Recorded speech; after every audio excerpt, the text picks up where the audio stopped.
ಇವಾಗ ದೈವಾರಾಧನೆದು ಮೂಲ ಬಂದು ಪ್ರಕೃತಿಯೇ ಸತ್ಯ. 100ರಲ್ಲಿ 100. ಈಗ ಪ್ರಕೃತಿಯಲ್ಲಿ ದೈವಗಳು ಬಂದಿದ್ದು ಪ್ರಕೃತಿಯನ್ನ ಕಾಪಾಡಕ್ಕೆ.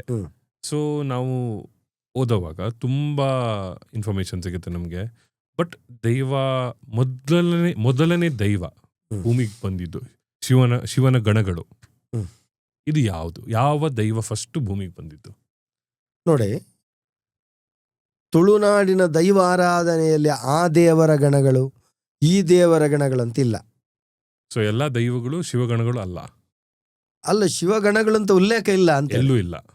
ಕೆಲವು ಕಡೆ ಬಡಕೈ ಬಾಲ್ಯಾನ ಕುಮಾರಿ ಅಂತ ಒಂದು ಶಬ್ದ ಬರ್ತದೆ, ಆಯ್ತಾ. ಮತ್ತೆ ಅದಕ್ಕೆ ಉಳ್ಳಾಯಿ ಅಂತ ಬರ್ತದೆ, ಶಿವ ಅಂತ ಹೆಸರಿಲ್ಲ. ಕೈಲಾಸ ಅಂತ ಬರ್ತದೆ, ಶಿವ ಅಂತ ಇಲ್ಲ. ಅದು ಕೂಡ ಆ ಶಿವ, ಕೈಲಾಸದ ಶಿವನ ಕಲ್ಪನೆ ಇಲ್ಲ. ಇದು ಜನಪದ ಶಿವ. ಅವನಿಗೆ ಬಚ್ಚಲು ಮನೆ ಇದೆ, ಅವನಿಗೆ ಹಟ್ಟಿ ಇದೆ, ಅವನಿಗೆ ಮನೆ ಇದೆ, ಎಲ್ಲ ಇದೆ. ಇದು ಪೂರ್ಣ ಜನಪದ ಒಂದು ಆರಾಧನೆ ವ್ಯವಸ್ಥೆ. ಈಗ ನೀವು ಹೇಳಿದ ಅರ್ಥ ಏನಂದ್ರೆ, ಇದು ಈ ಕತೆ ಏನಿದೆ, ಈ ಕೈಲಾಸ ಅಂತ ನೀವೇನ್ ಹೇಳಿದ್ರಿ, ಇದು ಜನರು ಮಾಡಿದ ಕೈಲಾಸ ಅಥವಾ ಜನರು ಇಮ್ಯಾಜಿನ್ ಮಾಡಿದ ಕೈಲಾಸ ಅಂತ ಜನಪದರ ಶುದ್ಧ. ಈಗ ಕೈಲಾಸ ಅಂತ ಶಿವನಿದ್ದು, ನಮ್ಮ ಮಹಾವಿಷ್ಣು ಇದೆ, ಏನು ವೈಕುಂಠ ಏನಿದೆ, ಅದು ಯಾವ ರೀತಿ ಕ್ರಾಂತ, ಯಾರು ನೋಡಿದಾರ ಕೈಲಾಸವನ್ನ? ಯಾರು ವೈಕುಂಠ ಕ್ರಾಂತದರ್ಶಿಗಳು ಅವರನ್ನು, ಅದು ಇಷ್ಟು ದೂರ ಇದೆ, ಇಷ್ಟು ದೂರ ಇದೆ, ಬ್ರಹ್ಮಲೋಕ, ಅದು ಅವರ ಕ್ರಾಂತದರ್ಶಿತ್ವಕ್ಕೆ ಸಿಕ್ಕಿದ್ದು. ಇದು ಜನಪದನ ಕ್ರಾಂತದರ್ಶಿ ಸಿಕ್ಕಿದ್ದು. ಅದೇ ರೀತಿ ಶೈವರು ಶಿವಗಣಗಳು ಅಂತ ಹೇಳ್ಬಹುದು, ವೈಷ್ಣವರು ವಿಷ್ಣುಗಣಗಳು ಅಂತ ಹೇಳ್ಬಹುದು, ಆಯ್ತಾ. ಇನ್ನೊಬ್ಬರು ಶಾಕ್ತೆಯರು ಶಾಕ್ತಗಣಗಳು ಅಂತ ಹೇಳ್ತಾರೆ. ಆದ್ರೆ ಯಾವ ಗಣಗಳು ಇದು ಅಲ್ಲ, ದೈವಗಳು. ಇದು ಸ್ವತಂತ್ರ ಶಕ್ತಿಗಳು. ಮತ್ತೆ ಕೆಲವರು ದೈವ ದೇವರು ಅಂತ ವಿಂಗಡಿಸ್ಲಿಕ್ಕೆ ಹೋಗ್ತಾರೆ. ಅಲ್ಲ, ದೈವವೇ ದೇವರು, ದೈವವೇ ದೇವರು.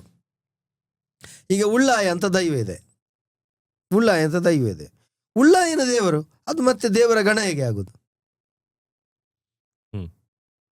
ದೇವರ ಗಣ ಹೇಗೆ ಆಗುದು? ಉಳ್ಳಾಲ್ತಿ ಅಂತ ದೈವ ಇದೆ, ಅದೇ ಉಳ್ಳಾಲ್ತಿ, ಮತ್ತೆ ಅದು ಹೇಗೆ ಗಣ ಆಗುದು?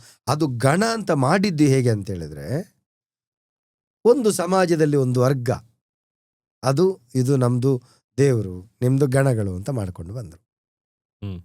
ಮತ್ತೇನೋ ಇಲ್ಲಿನ ಜನರು ಅದನ್ನು ಒಪ್ಪಿಕೊಂಡ್ರು ಅಂತೇಳಿ, ಯಾರು ಇಲ್ಲಿ ದೇವಸ್ಥಾನಗಳನ್ನ ಕಟ್ಟುವುದಕ್ಕೆ ಇಲ್ಲಿ ಬಂದ್ರೋ ಅವರ ನಂಬಿಕೆಗಳನ್ನ ಇಲ್ಲಿ ಮೆರೆಸ್ಲಿಕ್ಕೆ ಬಂದ್ರು ಅಂತ ಹೇಳಿದ್ರೆ ಸಹಜ. ಅದು ಅವರು ಬಂದು ಅವರ ಆಚರಣೆಗಳು ನಡಿಬೇಕಲ್ಲ.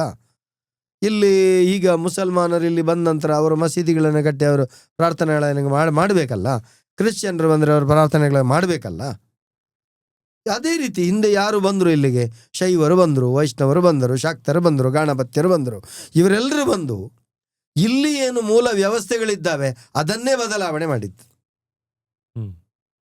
ಅದನ್ನೇ ಬದಲಾವಣೆ ಮಾಡಿದ್ದು. ಅದಕ್ಕೆ ಪುರಾಣದ ಕಥೆಗಳನ್ನು ಜೋಡಿಸಿದ್ದು. ಅರ್ಥ ಆಯ್ತಾ ನಿಮ್ಗೆ?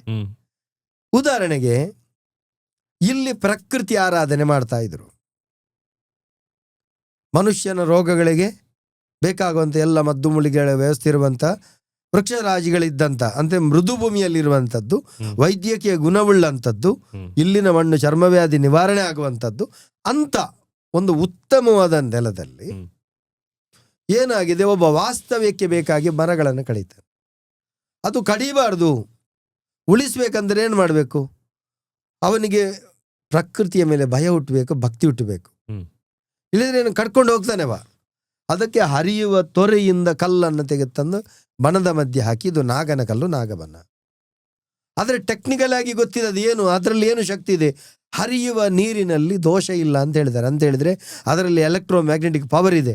ಅದನ್ನು ಹೆಸರಿಸುವಂತ ಗುಣ ಇವನಿಗೆ ಗೊತ್ತಿಲ್ಲದಿದ್ರು ಅದರಲ್ಲೊಂದು ಶಕ್ತಿ ಇದೆ ಅಂತ ಗೊತ್ತಿದೆ ಇವನಿಗೆ. ಆ ಶಕ್ತಿಯನ್ನ ಅರಿತುಕೊಂಡು, ಆ ಕಲ್ಲಿಗೆ ಅಷ್ಟು ಶಕ್ತಿ ಇದೆ ಅಂತ ಅರಿತುಕೊಂಡು ಆ ಕಲ್ಲನ್ನ ಬನದ ಮಧ್ಯೆಟ್ಟು ಅದನ್ನು ಸಂರಕ್ಷಿಸುವಂತ ಪ್ರಯತ್ನ ಮಾಡ್ತಾನೆ. ಅವನ ಆ ಪ್ರಯತ್ನ ಸಫಲ ಆಗ್ತದೆ. ಅದು ದೈವಗಳ ಬನ ಅಂತ ಹೇಳ್ತಾರೆ. ಮುಟ್ಲಿಕ್ಕೆ ಹೋಗೋದಿಲ್ಲ. ಮನುಷ್ಯನ ಒಬ್ಬ ವ್ಯಕ್ತಿಗೆ ಎಷ್ಟು ಆಮ್ಲಜನಕ ಬೇಕು, ಅವನಿಗೆ ಬೇಕಾದ ರೋಗರುಜಿನ ಮದ್ದುಮೂಲಿಗಳು ಬೇಕು, ಬೇರು ಮದ್ದುಗಳು ಬೇಕು, ಎಲ್ಲದಕ್ಕೂ ಆ ವೃಕ್ಷರಾಜಿ ಸಾಕಾಗ್ತದೆ. ಕೃಷಿಗೆ ಬೇಕಾಗುವಂಥ ಅಕ್ಕಿ ಹುಟ್ಟಿದ ಕಥೆ ಇದೆ, ಅದಕ್ಕೆ ಬೇಕಾಗುವಂಥ ವ್ಯವಸ್ಥೆ, ಕೃಷಿಗೆ ಬೇಕಾಗುವಂಥದ್ದು, ಅದರ ಮುಖೇನವು ಬದುಕನ್ನು ಕಟ್ಟುವ, ಪ್ರಕೃತಿಯನ್ನು ಕಟ್ಟುವ ಕೆಲಸ ಮಾಡ್ತಾನೆ. ಕೆಲವೊಂದು ಹೊಸ ತಳಿಗಳನ್ನು, ಅಡಿಕೆಯೋ ಬಾಳೆಯೋ ಅದೆಲ್ಲ ಕಟ್ಟಿಕೊಂಡು ಮಾಡ್ತಾನೆ. ಎಲ್ಲವೂ ಪೂರಕವಾಗುವಾಗಿ ನಡ್ಕೊಂಡು ಹೋಗ್ತಾನೆ. ಹ್ಮ್. ಇಲ್ಲಿಟ್ಟಂಥ ಕಲ್ಲಿಗೆ ಇವ ದೈವ ಅಂತ ಕರೀತಾನೆ, ಸತ್ಯ ಅಂತ ಕರೀತಾನೆ, ನಾಗ ಅಂತ ಕರೀತಾನೆ, ಹ್ಮ್. ಬೇರೆ ಬೇರೆ ರೀತಿಯಲ್ಲಿ ಅದನ್ನು ಕರೀತಾನೆ. ಅದು ಅವನವನ ಭಾವಕ್ಕೆ, ಅವನವನ ಭಕುತಿಗೆ. ಈಗ ನಾಗ ಎನ್ನುವರ ಬಗ್ಗೆ ನಾನು ಮೊದಲೇ ನಿಮಗೆ ಹೇಳಿದ್ದೆ. ನಾಗ ಅಂದರೆ ಏನು ಅಂತೇಳಿ ಗೊತ್ತಿದೆ ಅಲ್ವಾ? ಹೌದು. ಆಯ್ತಾ? ಅದು ಅಂತರ್ಜಲದ ಒಂದು ಶಕ್ತಿ. ಹೌದು. ಆಯ್ತಾ? ಅಂಥ ಶಕ್ತಿಗಳನ್ನು ಅದು ದಿಟವಾಗಿ ಸರ್ಪವನ್ನು ಯಾಕೆ ಆರಾಧಿಸುವುದನ್ನು ಕೂಡ ನಾನು ಹೇಳಿದ್ದೇನೆ. ಅದು ಹರಿದ ಮಣ್ಣು ಚರ್ಮವ್ಯಾಧಿಗೆ ಮದ್ದು.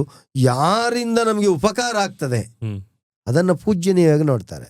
ಯಾರಿಂದ ನಮಗೆ ತೊಂದರೆ ಆಗ್ತದೆ ಅದನ್ನು ಒಲಿಸಿಕೊಳ್ಳುವ ಪ್ರಯತ್ನದಿಂದ ಅದನ್ನು ಆರಾಧಿಸ್ತಾನೆ. ಅಂತ ಮುಗ್ಧ ತುಳುವ ಅಂತೇಳಿ ಹೀಗೆ ಮಾಡಿದಾಗ ಇಲ್ಲಿ ಬಂದ್ರಲ್ಲ, ಬಂದವರು ನೋಡಿದ್ರು ಶೈವರು, ಇದೆಂಥದ್ದು, ಇದು ನಮ್ಮ ದೈವ, ನಮ್ಮ ಸತ್ಯ, ನಮ್ಮ ದೇವರು, ಎಂಕಲ್ಲ ಉಳ್ಳಾಯೆ. ಉಳ್ಳಾಯ ಅಂದ್ರೆ ಶಿವ, ಇದು ಲಿಂಗ. ಆವಾಗ ಇನ್ನೊಬ್ಬ ಶೈವ, ಅದು ಲಿಂಗ ಆದ್ರೆ ಪಾಣಿಪೀಠ. ಎಂತ ಪಾಣಿಪೀಠ? ಪಾಣಿಪೀಠ ಭೂಮಿ. ಒಂದು ಲಿಂಗ ಅಂತ ಆಗ್ಬೇಕಂತಿದ್ರೆ ಪಾಣಿಪೀಠ ಬೇಕು, ಅಷ್ಟಬಂಧ ಆಗ್ಬೇಕು, ಮಾಡುದಲ್ವಾ? ಅದಕ್ಕೆ ಪ್ರಕ್ರಿಯೆ ಅಲ್ವಾ? ಆಯ್ತು. ಅಲ್ಲಿಂದ ಹಾಗಾದ್ರೆ ಇದು ಶಿವಗಳು. ಹಾಗಾದ್ರೆ ಅದರಲ್ಲಿ ಕೆಲವನ್ನ ಆಯ್ಕೆ ಮಾಡಿ ಅವರು ಲಿಂಗ ಅಂತ ಮಾಡಿ ಆರಾಧನೆ ಮಾಡಿದ್ರು. ಇನ್ನುಳಿದದನ್ನು ಶಿವನ ಗಣಗಳು. ಹಾಗಾದ್ರೆ ಅದೇನೊಂದ್ಸರಿ ಇವಾಗ ನೀವ್ ಹೇಳೋ ಪ್ರಕಾರ ಈಗ ಯಾರಾದ್ರೂ ನೀವ್ ಹೇಳೋದು ಬೇರೆಯವರೆಲ್ಲೋ ಬಂದು ಬದಲಾಯಿಸಿದ್ರು ಅವರವರ ಕನ್ವೀನಿಯನ್ಸ್ ಪ್ರಕಾರ. ಈಗ ನನ್ನ ಪ್ರಶ್ನೆ, ಇವಾಗ ತುಳುನಾಡಲ್ಲಿ ಪ್ರತಿಯೊಂದು ಸಮುದಾಯದವರು, ಆಲ್ಮೋಸ್ಟ್ ಎಲ್ಲ ಪ್ರತಿಯೊಂದು ಸಮುದಾಯದವರು, ಬ್ರಾಹ್ಮಣರು ಇರ್ಬೋದು, GSP ದವರು ಇರ್ಬೋದು, ಬೇರೆ ಬೇರೆ ಪ್ರತಿಯೊಂದು ಸಮುದಾಯದವರು ದೈವಾರಾಧನೆ ಅನ್ನೋದು ಮಾಡ್ತಾರೆ. ಈಗ ಮುಂಚೆ ಇದ್ದವರು ಏನು ಆ ಕಾಲದಿಂದ ಫಸ್ಟಿಂದ ಯಾರು ದೈವಾರಾಧನೆ ಮಾಡ್ಕೊಂಡ್ ಬಂದಿದ್ದವರು, ಅವರು ಸಹ ಈಗ ಯಾವ ರೀತಿ ಪ್ರಾಕ್ಟೀಸಸ್ ನಡೀತಾ ಇದೆ ಅವರು ಸಹ ಅದನ್ನೇ ಹೇಳ್ತಾರಲ್ಲ, ಗಣಗಳು ಅಂತ, ಶಿವನ ಗಣಗಳು ಅಂತ. ಯಾಕಂತ ಹೇಳಿದ್ರೆ ಅದೇ ಇರುವುದು. ಇವರು ಏನಾಗಿದ್ರು ಅಂತ ಹೇಳಿದ್ರೆ ತುಳುವರ ಮೊದಲು, ನನ್ನ ಒಂದು ಅಧ್ಯಯನ ಪ್ರಕಾರ, ನನ್ನ ಒಂದು ಸಂಶೋಧನೆ ಪ್ರಕಾರ, ಅದು ನನ್ನದು ಮಾತ್ರ, ಸಾರ್ವತ್ರಿಕವಾಗಿ ಸತ್ಯ ನೀವು ಒಪ್ಪಬೇಕಂತ ಹೇಳೋದಿಲ್ಲ ನಾನು. ಈಗ ನಾನು ಹೇಳಿದ್ದನ್ನು ನೀವು ಗಣ ಅಲ್ಲ ಅಂತ ಹೇಳ್ಬೇಕಂತ ಹೇಳೋದಿಲ್ಲ. ನೀವು ಗಣ ಅಂತ ತಿಳ್ಕೊಳ್ಳಿ, ನನ್ನ ಆಕ್ಷೇಪ ಇಲ್ಲ. ಆದ್ರೆ ನಾನು ಹೇಳುವಂಥದ್ದು ಇವರು ಮುಗ್ಧರು ಅಂತೇಳಿ. ನಿಮ್ಮ ದೈವಗಳು ಅದು ನಮ್ಮ ಶಿವನ ಗಣಗಳು. ಹೌದಾ? ಶಿವಗಣಗಳು. ಅದನ್ನು ಸ್ವೀಕರಿಸಿದ ಅಂತೇಳಿ, ಎಲ್ಲವನ್ನೂ ಸ್ವೀಕರಿಸಿ. ಯಾಕಂತ ಹೇಳಿದ್ರೆ ಅವ ಹೇಳ್ತಾನೆ, ಶಿವಗಣಗಳನ್ನು ಒಪ್ಪಿಕೊಂಡ ವೈಷ್ಣವರು ಬಂದ್ರ ನಂತರ ನುಡಿಕಟ್ಟು ಬದಲಾಗ್ತದೆ, ನಾರಾಯಣ ಕಟಾಕ್ಷರದಂತ ಬರ್ತದೆ. ಹಾಗಾದ್ರೆ ಎಲ್ಲಿ ಬಂತು? ಯೋಚಿಸ್ಬೇಕು. ಇವ ಸ್ವೀಕರಿಸಿದ್ದು ಅಂತ ಅದನ್ನೆಲ್ಲ. ಆಯ್ತಾ? ಇಲ್ಲಿನ ಮಡತನವನ್ನ ಅಂದ್ರೆ ಉರುಳು ಸೇವೆಯನ್ನ, ಮಡೆ ಸ್ನಾನ ಮಾಡಿದ್ರೆ ಅದನ್ನು ಒಪ್ಪಿಕೊಳ್ತಾನೆ ಇವ. ಎಂಜಲಲ್ಲಿ ಹೊರನಾಡ್ತಾನೆ. ಅಂದ್ರೆ ಬಂದಿರುವಂತ ನೆಂಟರ ಮೇಲೆ ಬತ್ತಿ ಭಿನ್ನಾಗ ಪೇರು, ಅವರ ಮೇಲೆ ಇವ ಕೊಟ್ಟ ಗೌರವ, ಪ್ರಪಂಚದ ಎಲ್ಲ ಒಳ್ಳೆಯದನ್ನು ಇವ ಸ್ವೀಕರಿಸ್ತೇನೆ ಅಂತೇಳಿ. ಸತ್ಯ ಹೇಳ್ಬೇಕಾ ನಿಮಗೆ? ತುಳುನಾಡಲ್ಲಿ ಮನೆಗಳಲ್ಲಿ ತುಳಸಿ ಕಟ್ಟೆ ಇರ್ಲಿಲ್ಲ ಅಂತೇಳಿ, ದೇವರ ಕೋಣೆ ಇರ್ಲಿಲ್ಲ ಅಂತ ನಮ್ಗೆ. ನಮ್ಮ ಮನೆಯಲ್ಲಿ ದೇವರ ಕೋಣೆ ಮೊದಲು ಇರ್ಲಿಲ್ಲ ತುಳುವರ ಮನೆಯಲ್ಲಿ. ಇದು ಸತ್ಯ. ನಾನೊಬ್ಬ ಶುದ್ಧವಂತ ಹಿಂದೂವಾಗಿ, ನಾನು ಹಿಂದುತ್ವವಾದಿಯಾಗಿ, ಕಡಾಖಂಡಿತ ಹಿಂದುತ್ವವಾದಿಯಾಗಿ ತುಳುನಾಡಿನ ತುಳುವರ ಮನೆಯಲ್ಲಿ ದೇವರ ಕೋಣೆ ಇರ್ಲಿಲ್ಲ, ಅವರ ಮನೆ ಅಂಗಳದಲ್ಲಿ ತುಳಸಿ ಕಟ್ಟೆ ಇರ್ಲಿಲ್ಲ ಅಂತೇಳಿ. ಎಲ್ಲ ಕಾಸ್ಟ್ ಯಾರು ತುಳುನಾಡಿನವರಂತ ಇದ್ರು ಅವರಲ್ಲಿ ಇರ್ಲಿಲ್ಲ. ಇಲ್ಲಿ ಬಂದವರು ಅದರ ಮೌಲ್ಯವನ್ನು ತಿಳಿಸಿ ಹೇಳಿದ ಮೇಲೆ, ಇದು ಒಳ್ಳೇದು, ತುಳಸಿ ಅಂದ್ರೆ ನಾರಾಯಣನ ಹೆಂಡತಿ, ಆರೋಗ್ಯಕ್ಕೂ ಒಳ್ಳೇದು, ಸ್ವೀಕರಿಸಿದ್ವಿ ಅಂತೇಳಿ. ಒಂದು ಪ್ರಶ್ನೆ ಇದೆ ಸರ್. ಈಗ ತುಳುನಾಡಿನ ಪರಶುರಾಮ ಭೂಮಿ ಅಂತ ಹೇಳ್ತಾರೆ. ಪರಶುರಾಮರು ದೊಡ್ಡ ಶಿವನ ಭಕ್ತರು. ಸೊ ನೀವ್ ಹೇಳೋ ಪ್ರಕಾರ ಇವಾಗ ಖಂಡಿತ ದೈವ ಅಂದ್ರೆ ಒಂದು ದೊಡ್ಡ ಶಕ್ತಿ, ದೈವ ಒಂದು ವಿಭಿನ್ನ ಶಕ್ತಿ. ಆದ್ರೆ ಪರಶುರಾಮರು ಭೂಮಿ ಮೇಲೆ ಶಿವನ್ ಆರಾಧಿಸದೆ ಒಂದು ದೇವ್ರ ಮನೆ ಇಲ್ಲದೆ ಹೇಗೆ ಪ್ರಾರ್ಥನೆ ಮಾಡಕ್ಕಾಗತ್ತೆ ಅಂತ ನನ್ಗೆ ಒಂದು ತಲೆಯಲ್ಲಿ ಬಂದಿದ್ದು. ಇವಾಗ ನಿಜವಾಗಿ ಕೆಲವರೇನು ಆಕ್ಷೇಪ ಮಾಡ್ತಾರೆ ಈಗ ಅಂತ ಹೇಳಿದ್ರೆ, ಇದು ಪರಶುರಾಮ ಸೃಷ್ಟಿ ಅಂತ ಹೇಳಲಿಕ್ಕೆ ಒಪ್ಕೊಳ್ಳೋದಿಲ್ಲ ಜನರು. ತುಳುನಾಡಿನಲ್ಲಿ ಎಲ್ಲೂ ಪರಶುರಾಮನ ದೇವಸ್ಥಾನ ಇಲ್ಲ ಅಂತ ಹೇಳ್ತಾರೆ. ಎಲ್ಲೂ ಇಲ್ಲಲ್ಲ, ಪರಶುರಾಮ ದೇವಸ್ಥಾನ ಇಲ್ಲ. ಆಯ್ತಾ? ಒಂದು ಕಡೆ ಇದೆ, ಒಂದು ಕಡೆ ಮಾಡಿದ್ದಾರೆ, ನಂತರ ಆಗಿದೆ ಅಂತ ಹೇಳ್ತಾರೆ, ಇದೆ. ಅಲ್ಲ, ನಾನು ಪರಶುರಾಮ ಸೃಷ್ಟಿ ಎಲ್ಲವನ್ನು ಒಪ್ತೇನೆ. ಹ್ಮ್ ಯಾಕಂದ್ರೆ ತಾತ್ವಿಕವಾಗಿ ಒಪ್ಪೋದು ನಾನು. ಹ್ಮ್ ಇಲ್ಲಿ ಬೆರ್ಮೆರೆ ಸೃಷ್ಟಿಯನ್ನು ಒಪ್ಪಿಕೊಳ್ಳೇಬೇಕು. ಹ್ಮ್ ಯಾಕಂತೇಳಿ ಎಲ್ಲರೊಂದಿಗೆ ನಮ್ಮ ಬೆರ್ಮೆರೆ ಇರೋದು. ನಮ್ಮ ದೈವಗಳಿಗೆ ದೇವ್ರು ಯಾರು ಕೇಳಿದ್ರೆ ಬೆರ್ಮೇರು, ದೈವ ಯಾರು ಕೇಳಿದ್ರೆ ಪಂಜುರ್ಲಿ. ಆಯ್ತಾ? ಹ್ಮ್ ಬೆರ್ಮೇರು ಅಂತ ಹೇಳಿದ್ರೆ ಸಿರಿಯೊಂದಿಗೆ ಬೆರ್ಮೇರಿದೆ, ಸಿರಿಗಳ ಮೂಲ ಬೆರ್ಮೇರು. ಕೋಟಿ ಚೆನ್ನೈಯರ ಮೂಲ ಬೆರ್ಮೇರು, ಬೆರ್ಮೇರು ಬೈದೆರ್ಲು. ಕಾನದ ಕಟ್ಟದರ ಅಂದರೆ ಆದಿದ್ರಾವಿಡರ ದೈವಗಳ ಮೂಲ ಬೆರ್ಮೇರು. ನಮ್ಮ ಬ್ರಹ್ಮವಲಂಡಿ ದೈವದ ಕ್ಷೇತ್ರದಲ್ಲಿ ಬೆರ್ಮೇರು. ಎಲ್ಲದರಲ್ಲೂ ಬೆರ್ಮೇರಿದೆ. ಹ್ಮ್ ಹಾಗಾದ್ರೆ ಬೆರ್ಮೇರು ಅಂದ್ರೆ ಯಾರು? ಬೆರ್ಮೆ ಅಂತ ಹೇಳಿದ್ರೆ ಭ್ರಮೆ ಅಂತ ಹೇಳ್ತಾರೆ ನಮ್ಮಲ್ಲಿ ಶಬ್ದಾರ್ಥ ತುಳುವಲ್ಲೇ. ಹ್ಮ್ ಭ್ರಮೆ ಅಂತ ಹೇಳಿದ್ರೆ ಏನು? ಕಣ್ಣಿಗೆ ಕಾಣದೇ ಇರುವಂಥದ್ದು. ಆಗ ನಾನು ಹೇಳಿದೆ ಹಳತೆಗೆ ಎಟುಕದೇ ಇರುವಂಥದ್ದು. ಭ್ರಮೆ ಅಂತ ಹೇಳಿದ್ರೆ ಹುಚ್ಚು ಅಂತ ಅರ್ಥ ಕಲ್ಪನೆ ಅಲ್ಲ ಇದು. ಭ್ರಮೆ ನಮ್ಗೆ ಏನು ಗೊತ್ತಿಲ್ಲದಿರುವಂಥದ್ದು. ಅದಕ್ಕೆ ನಾನು ಬರೆದ ಕವಿತೆ ಏನು, ನಾನು ಅದನ್ನು ನಾನು ಕಲ್ಪಿಸಿ ಬರುವಂಥದ್ದು. ಡೆನ್ನ ಡೇನನ ಡೆನ್ನನ ಡೇನನ ಡೆನ್ನ ಡೇನನ ಡೆನ್ನನ ಪನ್ಪೆಕೇನಲೆ ತುಳುವ ನಾಡದ ಮಾಯೋ ಕಟ್ಟದ ಪಾಡ್ದನ, ಮಾಯೋ ಕಟ್ಟದ ಪಾಡ್ದನ. ಕಡಲು ತೇಲಿಂಡಿಗೆ ಭೂಮಿ ಒರಿಂಡಿಗೆ ಪುಂಚೋದ ಮಣ್ಣಾಂಡಿಗೆ, ಸತ್ಯ ನ್ಯಾಯಗೂ ನೀತಿ ಧರ್ಮಗೂ ಈ ಮಣ್ಣು ಕಣ್ಣಾಣಿಗೆ. ನಮ್ಮ ಪುಟ್ಟುಗೂ ಆಯ ಅಮ್ಮೆ, ನನ್ನ ಹುಟ್ಟಿಗೆ ಅವ ಅಪ್ಪ. ಭೂಮಿ ಪುಟ್ಟುಗೂ ಬೆಮ್ಮೆಗೆ, ನನ್ನ ಹುಟ್ಟಿಗೆ ಇವ ಆತರ. ಭೂಮಿಯ ಸೃಷ್ಟಿಗೆ ಯಾರು ಅಂತ ಕೇಳಿದ್ರೆ ಭೂಮಿ ಪುಟ್ಟಿಗೆ ಬೆಮ್ಮೆ ಅಂತೇಳಿ ಆ ದೇವರನ್ನ ಬೆಮ್ಮೆ ಅಂತ ಕರೆದ. ಆಯ್ತಾ? ಬೆಮ್ಮೆಗೆ ನಂಬಿನ ಆಕಲಿಗೆ ಇಂಬು ಕೊರತು ಕಾಪು ನಾಯಿನ ಸತ್ಯವೇ, ನಂಬಿದವರಿಗೆ ಇಂಬು ಕೊಟ್ಟು ಕಾಯುವವ ಸತ್ಯ ಅಂತ. ಇದು ನನ್ನ ಅಧ್ಯಯನ, ನನ್ನ ಸಂಶೋಧನೆ, ನನ್ನ ಅನುಭವಗಳ ಸಾರವಾಗಿ ನಾನು ಇದು ಬರೆದದ್ದು. ಆಯ್ತಾ?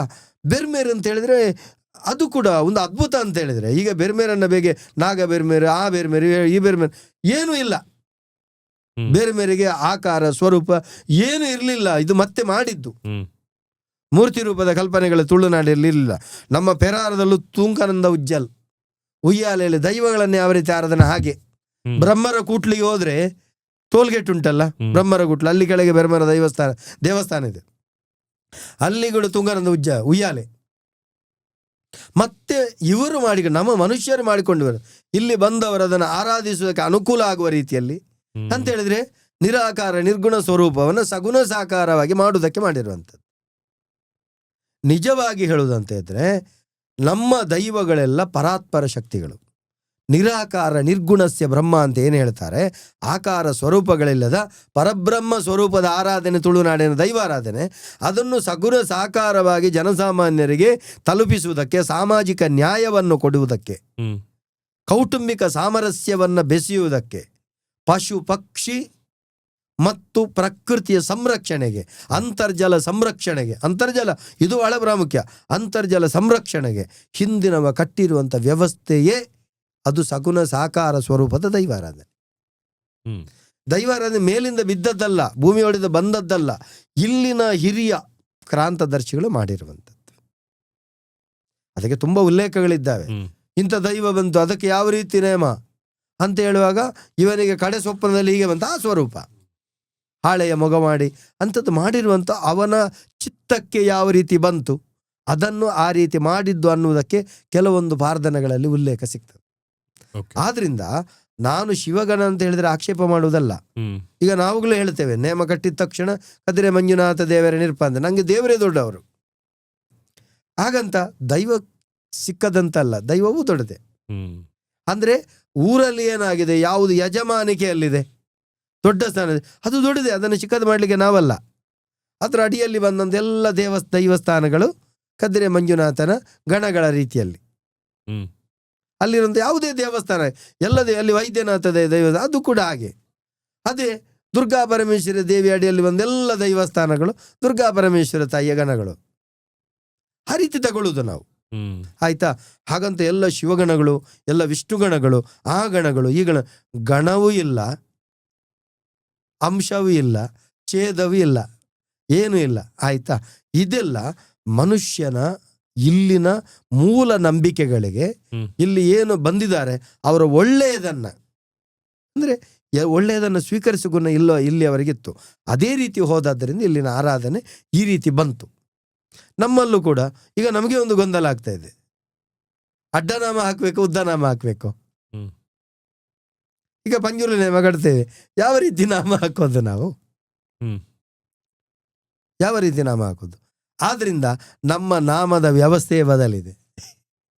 ಸರಿಯ ಬಣ್ಣ ಆದ್ರೆ ನಮಗೆ 3 ತೂರಿದೆ ಆಯ್ತಾ, ಅದು ಶಿವ ಅಂತಲ್ಲ, ಉದ್ದ ನಾಮ ಇದೆ ಮೇಲೆ, ಅದು ವಿಷ್ಣುಗಣ ಅಂತಲ್ಲ ಆಯ್ತಾ, ಅದು ನಮ್ಮದೇ ವ್ಯವಸ್ಥೆ. ತುಳುನಾಡಿನ ದೈವಾರಾಧನೆಯ ಬಣ್ಣ. ಅದರಲ್ಲಿ 2 ಬಣ್ಣಗಳು ಬಹಳ ಪ್ರಾಮುಖ್ಯ, 2 ಬೊಟ್ಟಗಳು, ಒಂದು ಕೆಂಪು ಬೊಟ್ಟ ಒಂದು ಕಪ್ಪು ಬೊಟ್ಟ.